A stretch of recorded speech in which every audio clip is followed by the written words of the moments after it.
Hallo zusammen und herzlich willkommen zu einem weiteren Video. Heute geht es am Opel wieder weiter, und zwar das letzte Mal waren wir stehen geblieben bei der Wiederaufarbeitung der alten Ankerbleche. Dafür hatte ich mir extra zwei neue Achsschenkel, oder nicht zwei neue, aber zwei gebrauchte Achsschenkel besorgt, wo ich dann die Ankerbleche demontiert habe. Das habt ihr gesehen, entrostet. Und dafür habe ich dieses Rostumwandler-Gel hier verwendet. Hatte ich euch letztes Mal verlinkt, verlinke ich euch nochmal. Riecht total angenehm, so ein bisschen wie Gummibärensaft. Und jetzt seid ihr bestimmt alle auf die Ergebnisse gespannt. Und deswegen hätte ich gesagt, schauen wir einmal rüber. So sieht das jetzt aus, die beiden Ankerbleche. Das ist jetzt über 24 Stunden getrocknet. Ich habe hier noch so leichte Roststellen, die ich sehen kann optisch. Also die jetzt nicht ganz schwarz sind. Das bedeutet, ich würde jetzt tatsächlich heute, also das Ergebnis ist prinzipiell schon gut, würde ich sagen, ja, aber von den anderen Rostumwandlern kenne ich es eben, dass diese braunen Stellen dann schwarz werden. Das ist jetzt hier nicht der Fall. Deswegen würde ich jetzt nochmal anschleifen, weil ich, wie gesagt, das wirklich ordentlich machen will. Da will ich nicht nochmal ran müssen. Würde ich das jetzt nochmal leicht anschleifen, beide Ankerbleche, und nochmal mit dem normalen Rostumwandler einsetzen, mit diesem Spray, was ich immer verwendet habe. Vielleicht war das hier auch einfach zu viel Rost, ich weiß es nicht. Auf jeden Fall sieht es für mich so aus, als ob er es nicht komplett umgewandelt hätte an jeder Stelle. Und wie gesagt, auch hier haben wir immer noch so ja, bräunliche Stellen, die ich jetzt eigentlich nicht erwarten würde, sondern ich würde erwarten, dass es schwarz wird. Nichtsdestotrotz, wie gesagt, ich habe ja noch andere Produkte. Ich schleife es jetzt einmal kurz an, werde das nochmal mit dem normalen Rostspray behandeln und dann gehen wir an das Lackieren dieser Teile, also mit Unterbodenschutz, mit Steinschlagschutz. Und dann hätte ich gesagt, in dem Video bauen wir die neuen Teile. Ich habe ja, wie gesagt, das sind die Ankerbleche von einem alten Achsschenkel, den ich mir zusätzlich gekauft habe. Und das war das Einzige, was ich nicht neu bekommen konnte, also als Neuteil. Die Achsschenkel habe ich aber bekommen, den Sensor und die Radlager. Und wie gesagt, nach dem Abschleifen und Lackieren dieser beiden Ankerbleche widmen wir uns dem Thema des Zusammenbaus der neuen Achsschenkel, damit ich sie dann im nächsten Video entsprechend am Opel verbauen kann.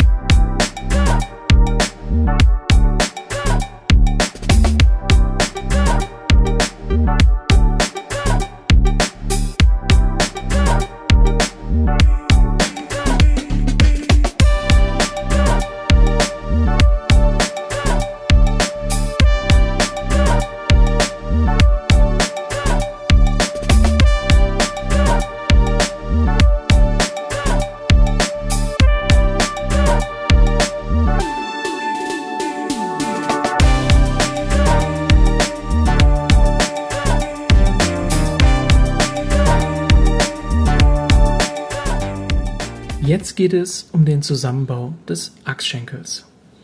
Dafür hatte ich euch ja bereits erzählt in einem vorherigen Video, ich verlinke nochmal oben das letzte Video zum Opel, wo wir stehen geblieben waren, hatte ich ja neue Achsschenkel gekauft. Wie gesagt, eine Mischung aus offiziell Omega B und Senator A. Allerdings sind die Achsteile hier identisch. Hatte ich ja schon erwähnt in dem einen Video, das heißt, das ist, könnt ihr kombinieren, Senator und Opel Omega B, wenn es jetzt hier zum Beispiel um die Achsschenkel geht. Das heißt, wir werden jetzt heute den Achsschenkel, den neuen Achsschenkel vormontieren. Dafür habe ich da entsprechend die Bremsen, ja, dieses Hitzeschutz oder dieses Spritzschutzblech aufgearbeitet. Das Hitzeschutzblech ist jetzt nicht das Blech von dem Achsschenkel an meinem Fahrzeug, sondern ich hatte mir nochmal einen gebrauchten Satz Achsschenkel besorgt, komplett eben, und den entsprechend zerlegt. Das habt ihr ja auch in einem vorherigen Video gesehen. Verlinke ich nochmal oben. Ich zeige euch nochmal, wo die liegen.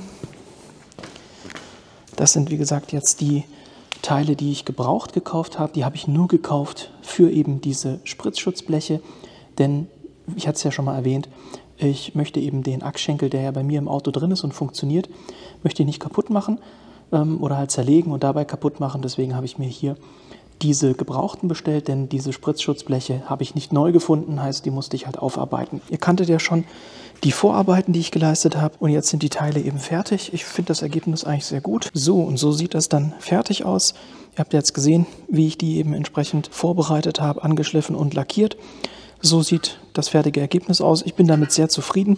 Wir haben jetzt hier eine schöne Schicht an Schutzlack drauf. Das Ganze hat jetzt mehrere Tage ausgehärtet, sollte also auch wirklich, ja, sag ich mal, für die Zukunft stabil sein. Wir haben natürlich, weil die Bleche halt ein bisschen, sage ich mal, schon in Mitleidenschaft waren.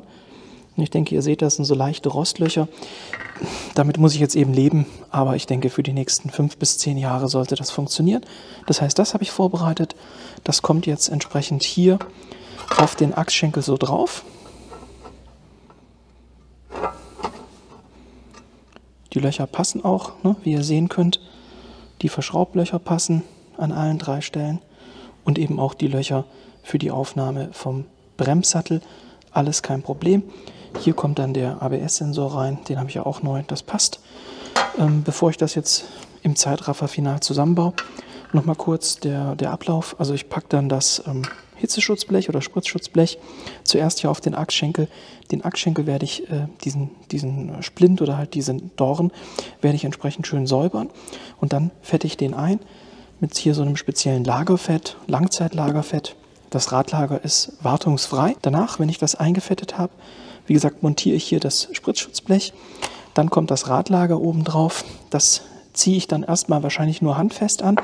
Ich bin mir noch nicht sicher, ob ich sozusagen final montiere. Final montieren bedeutet, ihr braucht einen richtig großen Drehmomentschlüssel mit 320 Newtonmeter. Wird dann die Nuss angezogen. Ich bin mir noch unsicher, ob ich es am Schraubstock einspanne. Also sprich hier den Achsschenkel und es da anziehe. Ich glaube eher nicht, weil für das Demontieren von den gebrauchten Achsschenkeln war mir das okay, ne? Aber die neuen möchte ich eigentlich nicht am Schraubstock einspannen. Bedeutet, ich werde das erstmal nur ja, handfest aufsetzen, die Mutter. Und dann erst, wenn der entsprechende Achsschenkel am Fahrzeug verbaut ist und das Fahrzeug abgelassen ist, dann werde ich die finalen 320 Newtonmeter draufgeben und es eben erstmal nur so provisorisch befestigen, damit ja, ich dann, wenn das Fahrzeuggewicht draufsteht und eben alles verbaut ist, ich es dann mit den 320 Newtonmetern festmachen kann.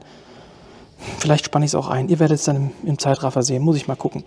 So, bezüglich Befestigung von dem Spritzschutzblech habe ich mir auch was überlegt. Die alten Schrauben wollte ich auf keinen Fall wiederverwenden. Die hatte ich ja auch anflexen müssen, damit ich die überhaupt gelöst bekomme. Ich habe mir jetzt welche rausgesucht, entweder rot oder schwarz. Also rot ist natürlich ein geiler Kontrast, aber es ist eine Stelle, wo es keiner sieht. Trotzdem wird es mich irgendwie jucken, da rote Schrauben zu verwenden, aber ich denke, ich werde die schwarzen nehmen. Die passen hier auch perfekt, habe ich schon geprüft. Lassen sich hier wunderbar eindrehen, auch über die gesamte Gewindelänge. Hinten dran ist nichts verstört, das heißt, ich kann da problemlos die Schrauben verwenden, die auch ein bisschen länger sind und werde die dann mit 5 Newtonmeter entsprechend festziehen.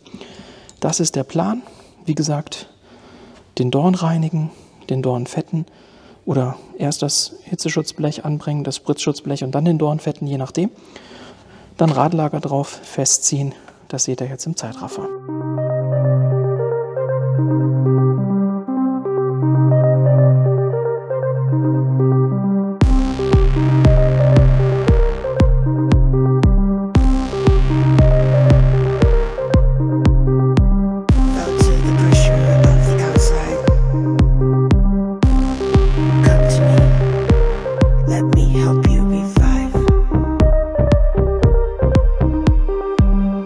Let me guide you.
So, jetzt habt ihr den Zusammenbau im Zeitraffer gesehen. Es hat gut funktioniert. Ihr habt auch gesehen, man sieht es auch hier an meiner Markierung. Ich habe jetzt doch schon die 320 Newtonmeter draufgegeben. Ich habe es doch am Schraubstock gemacht. Hat sich jetzt einfach angeboten. Deswegen, hier sind jetzt die schwarzen Schrauben. Ich habe mich für die schwarzen Schrauben entschieden. Da habe ich 5 Newtonmeter draufgegeben. Hier, wie gesagt, 320. Ich habe das markiert. Das für den Fall, dass ich da was lösen sollte, ich das sehe. Ansonsten ist das wirklich eine schöne Konstruktion, da man eben, wie gesagt, jetzt nicht irgendwie gesondert den Achsschenkel halten muss. Also klar, man muss ihn einspannen oder ist am Fahrzeug. Aber beim Audi zum Beispiel, als ich die Achsen getauscht habe, da war es so, dass sich eben immer alles mitgedreht hat. Das heißt, jemand hat innen drin die Bremse gedreht und ich habe gegen die Bremse versucht, entsprechend diese Zentralschraube festzuziehen. Und ich war dann tatsächlich stärker als der Bremsdruck.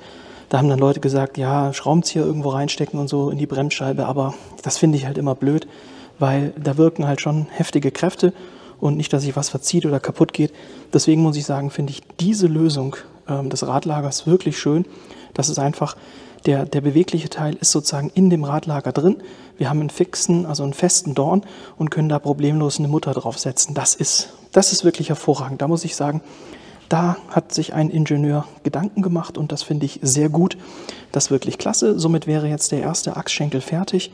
Jetzt hätte ich gesagt, springe ich mit euch nochmal in den zweiten Zeitraffer und wir vervollständigen auch noch schnell den zweiten Achsschenkel.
So, jetzt habt ihr gesehen, wie ich auch den zweiten Achsschenkel fertig montiert habe.